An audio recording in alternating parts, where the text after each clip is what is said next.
This is the UK Championship. It's one of 5 major championships that we run throughout the British Isles each year. This particular one today in Belfast has attracted an entry of 117 bands, and they're spread across 9 grades. There are 6 grades of adults and 3 grades of juvenile. The different grades play different sets of music according to the standard. Some play a medley of marches, some play a march, strathspey and reel, different tunes. On different timelines, some only play for 3 minutes, some have to play for 5 minutes. So in each ring or each arena that you see here today, there are judges waiting on them. In turn, the bands will come through the arena, play their part, the judges will mark them accordingly, and at the end of the day we will decide a winner through the system of points that we have. The bands are from mainly UK and Ireland. We have a band from North America, Dowco Triumph Street, are playing in Grade 1, but the majority of bands are based in the UK and Ireland. We have 8 different grades of bands, from novice juveniles, which are the children, right through the grades up to Grade 1, which is the premier grade and the elite bands in the world. We have 12 of the best bands in the world here today, including the current world champions, who are Shotts and Dykehead from Scotland. The bands are playing in each of their grades, and they are judged by 2 piping judges, 1 drumming judge and 1 judge who judges ensemble, which is how the band plays together between the pipes and the drums, the balance. At the end of the day, the results are added up and we come up with winners. So we will be announcing 8 winners and UK champions at the end of today's proceedings. It's a brilliant event. It's one of the 5 majors of the year, so it's a great day, and it's a great venue here at Stormont. It's really excellent. It's quite a big activity across the UK, mainly in Scotland and Northern Ireland, I have to say. In Northern Ireland here we have almost 80 bands registered with the RSPBA, probably around 45 of them here today, and a number of bands up from the south of Ireland as well. So it is quite a big thing. In the United Kingdom, I think we have something like 15,000 members registered.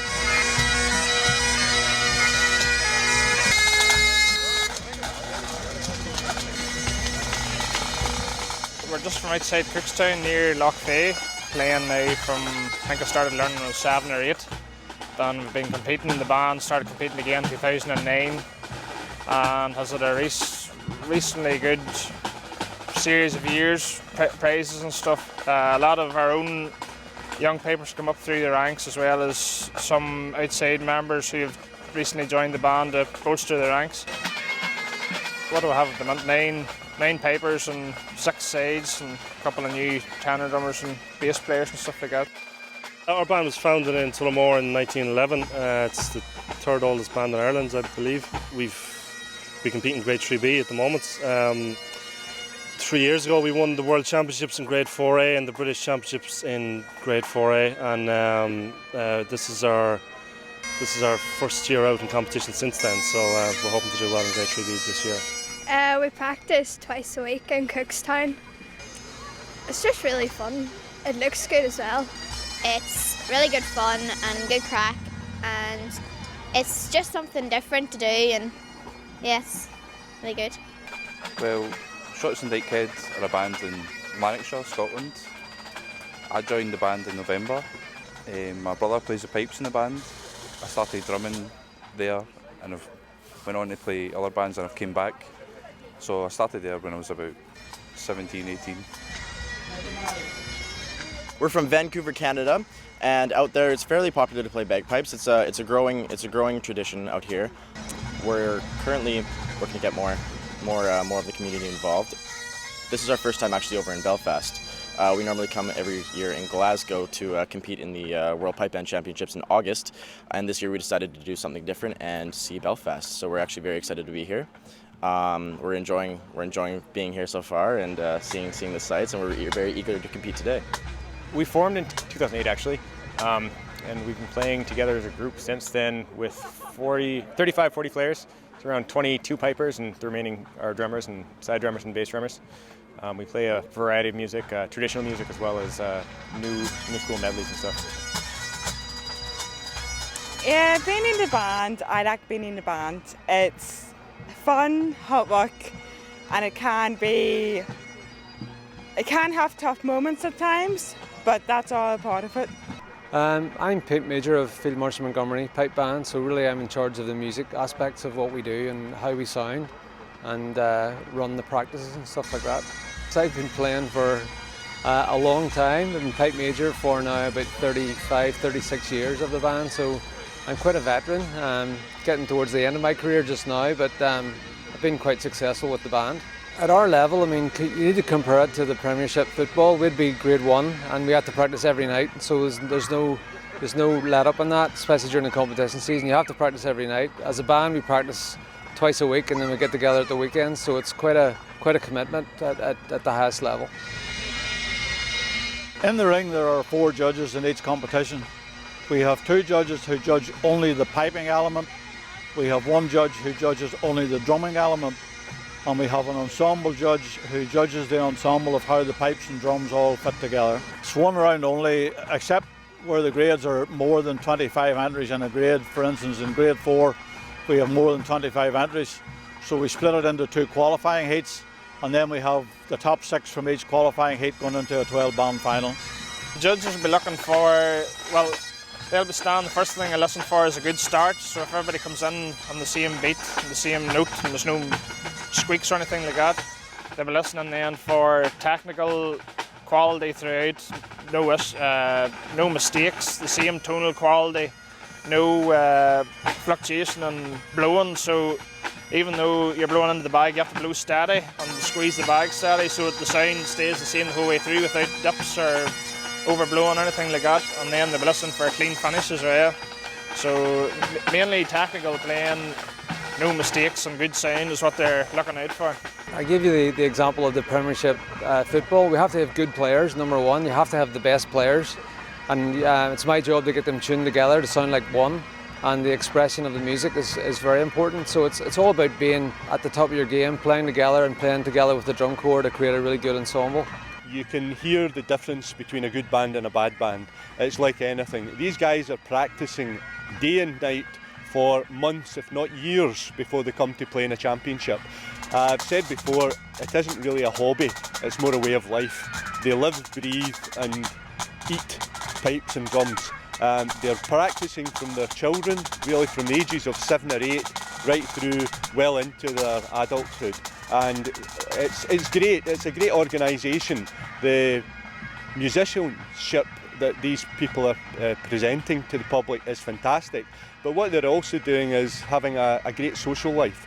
They're away with their bands for a weekend, they enjoy the camaraderie, and they're very well organised, they're very disciplined. It takes a lot of money to put a band on the road. For example, each individual's uniform costs in the region of £800 to £900. So it's obviously quite an expensive hobby. But when you look at what's on display today, and at the March Pass you'll have over 100 bands, which is in the region of 3,500 to 4,000 performers. It's really a colourful sight. Really, whoever has the best sound and the best playing will be, you know, that's what you're after. But it's very hard whenever you go into the circle, nerves set in. It's difficult to explain. It's only 2 or 3 people judging you, like they're not extra human or anything. Like you get nervous performing. So it comes down to who can go on and hold their nerve and play the best on the day. The instrument they play is the Great Highland Bagpipe, nothing else. That's the main instrument. Their drums, there are 2 sets of drums. They're what we call a bass section, where you have 1 single bass drum and a number of tenor drums with different tones across the band, perhaps 4, perhaps 6 different tones in the tenors. Then you have the snare drums at the back, all tuned the same way, and the whole competition is based on what mainly the snare drums do. My role as a snare drummer is to kind of support the pipes, so we're just kind of a backup instrument. We're there to complement the pipes really. But I got into drumming because drumming you can go do so many things, whereas with bagpipes you can only really play bagpipe music. So I got in, I was playing drum kit and stuff and other types of drums like Indian drums and Scottish snare drumming, and it's just to have a variety of music to play along to. Snare drums can be pitched from low to high. Most bands prefer a sharper sound with you know, a good snare response. Most of the tuning stuff comes in with the tenor drums. You know, they play specific notes along with the bass drum, which kind of integrates the melody with the pipes and the snare drums. So it's a kind of in between that brings the two together. So you've got the bass section there to join the two parts of the band together. That's really where the tuning comes in. But it doesn't matter so much with snare drums, it's just to have a good overall sound across. You know, we've got 12, 13 guys playing. You want to have a nice even sound across those guys playing all the snare drums. Well, I mainly lead them on to a finale. They were a grade 2 band last year and qualified up into grade 1 this year, so it's a lot more difficult for them. Well, we do different contests and you have to show the judges what you can do, like throw it up, do M&D, and then you have to get judged about it to see which person is like the best really. Everyone has a different height and size of one, and there can be different weights, and basically you just have to throw it up and make sure that you place it in the correct spot for catching it so that you don't drop it. They're made specifically for you, so they are. You be measured in height and you get to choose the weight of your own mace, whatever you feel most comfortable for throwing. It's different to other instruments, and even with drummers, in that it takes quite some time to actually to get rewards for your work. With some other instruments, you can be reasonably proficient within a reasonably short space of time, but with pipes, it is quite a long apprenticeship. It varies from person to person. It doesn't. Obviously, some people pick it up quicker than others, but you know, it doesn't. You need to be quite, I suppose, patient and put in a lot of work to get to a certain level on the pipes. And I think that's one of the things that sets it apart from other instruments, that you really have to put in the hard work to get to a level of proficiency to allow you to compete at events like this. It's a very, very unique instrument, and how it seems very unique and kind of weird-ish to play, but the amount of doors that it opens for you in life is incredible. Like, I'm 19 years old, and here I am standing in Belfast, on the other side of the world from Vancouver, and I never would have had this opportunity if it weren't for playing bagpipes. So it's a very, very cool instrument to play, because you get to see so much of the world, travel, you meet so many new people, and it's a really, really great experience. I picked the drum because piping looks hard, and then I like the way that you can flourish with the tenor sticks, so it looks good. So I think that's what sort of brought me into it. It's something different from all the other bands, and it just looks good and it's fun. And well, the sticks we have are these, and you have to like wrap them around your fingers in a certain way, and then you like sort of spin them. But it's different from a snare drum, because snare drum is like wooden sticks, and you have to like do different things, but you don't really hit as often with a tenor drum. It is very different compared to a snare drum. Like, well, we can play ones that are quicker and slower, and then there's some that's a bit more upbeat and a bit more, you know, jazzier. Yeah, and then the snare drums, they sort of more focus on hitting, but we like flourish. There's loads. Like, I've been doing it from SP4, and I'm now first year, and I still don't know everything. So like, there is a lot to learn with it. But it's hard at the start, but once you got into the rhythm of it, then you sort of keep going and you do well. Well, you just really have to practice over and over again, and some of the flourishes are quite difficult, so just need to learn. Yes, you have to just throw, and then you learn different flourishes from like the teacher. Well, we have to walk up and down. We have to have specific bands play for us, and there's one specific judge for M&D and one for flourishing, so they do each. And you're being judged on your by turn, how you turn around, how you mark, if you're in a straight line or not. M&D is your marching, like keeping a straight arm, sharp movements, and flourishing is mainly throwing it up and placing it in the correct spot and your level of difficulty in it. Well, the pipe band uniform is from Scotland, so it's a Scottish uniform. So we've got your boots, and then your socks, flashes, and then the kids, and then you tie the waistcoat, and then your gingari, It just represents Scotland. The different tartans represent the different clans. Now, a number of bands have adopted a tartan for a certain reason. It may be that whoever founded the band was a MacDonald, so therefore they adopted the MacDonald tartan. And generally that's the way, and the band stays with that tartan. Some of them change from time to time.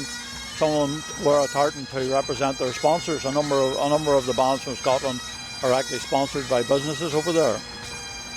The one thing about this organisation, I should say, it completely transcends everything. It transcends age, transcends sex, and it transcends all the community aspects that we have. They're great for the communities, but for the local people in Belfast, there is very real economic impact. All of the bands coming to Belfast over this weekend will be bringing something in the region of £1.5 million into local economy. It's really quite a contribution to the culture in Northern Ireland. I think they're very important, especially here in Northern Ireland, where what we've seen over the past 20 years of the Troubles, more than 20 years of the Troubles, and to see bands that have mixed communities in them and bands from one community or the other, it's great to see, and they all come and they take part because the whole thing is about the music. Well, there's a great camaraderie and a great friendship between people within a band and against bands as well. There's a lot of rivalry between the bands, but there's also a lot of friendship, and it's a great pastime to have. Yeah, you make plenty more friends and it's enjoyable, and you don't have to take it as serious as some people do. It's good crack and it's all round really good, and you know, everybody's so friendly and everybody's nice. Young people can go on to bigger bands, have more opportunities and learn more skills, tunes, and just go up in grades. I think if you look around the park today, one of the encouraging parts of it is there are so many children involved, and these kids are coming away with their friends for a weekend.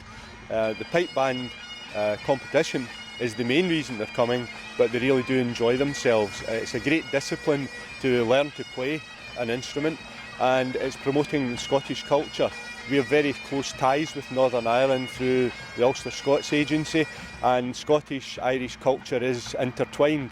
And to continue to play the Great Highland Bagpipe and learn to play drums is good for their future, it's good for their development, and it's something that they will take into their adulthood. Well, there are several reasons why it's so important for me anyway. One is that we now have agreement with the Scottish Qualifications Authority in Scotland, so that the exams that the kids take through the RSPBA qualify them towards their GCSEs and so on.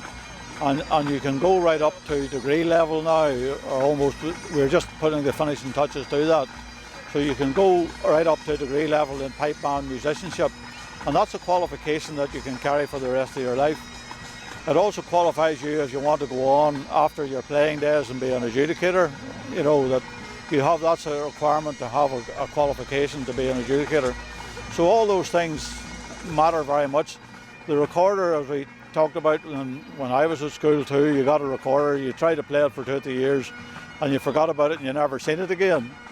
At least with the bagpipe, not only do you see it here at competitions, because there's a competition every single week from May to September, and that encourages the whole playing of the thing. The bands of course practice 2 nights a week, so you have 2 nights practice in the week and you have a competition on a Saturday afternoon. What more could you want?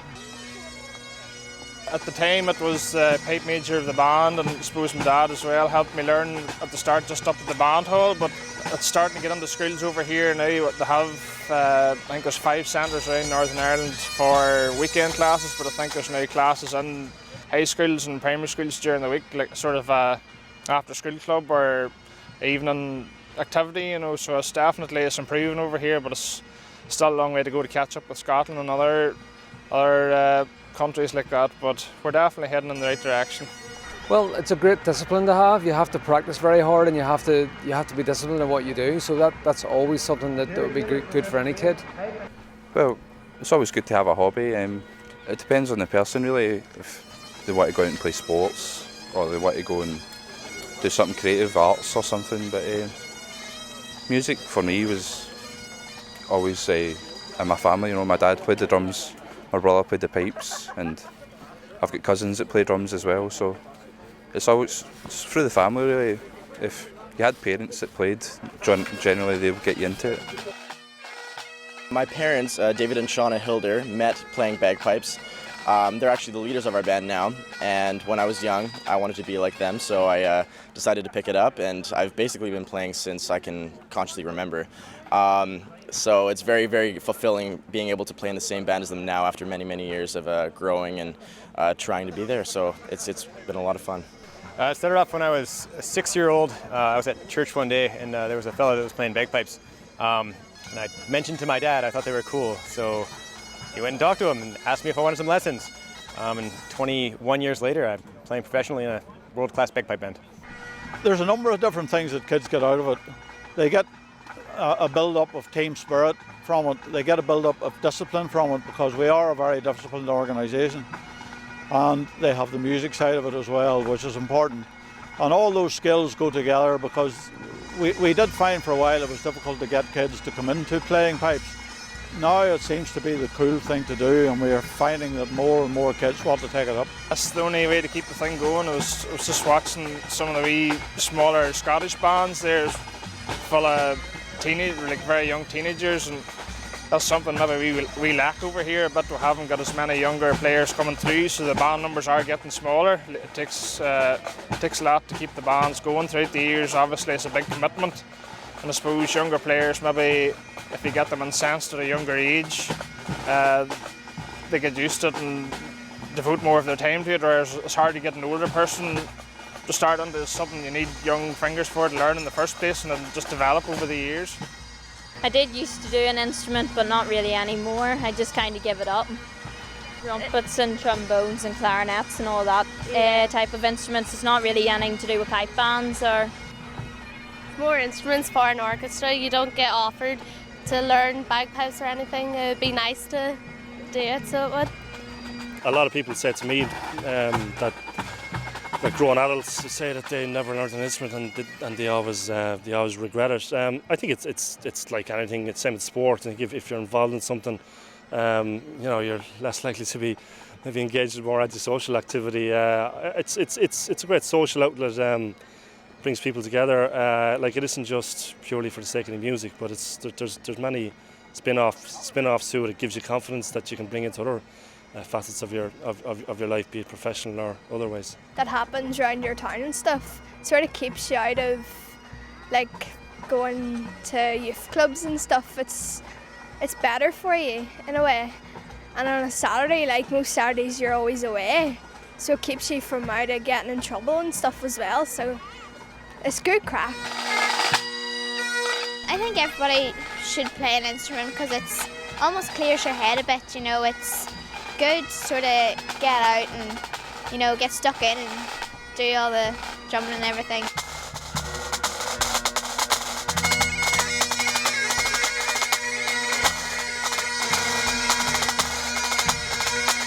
Well, I think it's important that we recognise our history. It's very easy. You see a lot of children who don't have the outdoor pursuits that perhaps we had when we were children. And it's great to see kids getting out and about and in the fresh air and enjoying each other's company. I think it's very important to keep that going, because we are an Ulster-Scots group, and that's our heritage, and we want to enjoy it, and we want to live it in a way that it doesn't offend other people. So it's good that we can do this together. We can do it together across community event. We can do it together in every way we want. I think it's a very important thing for us.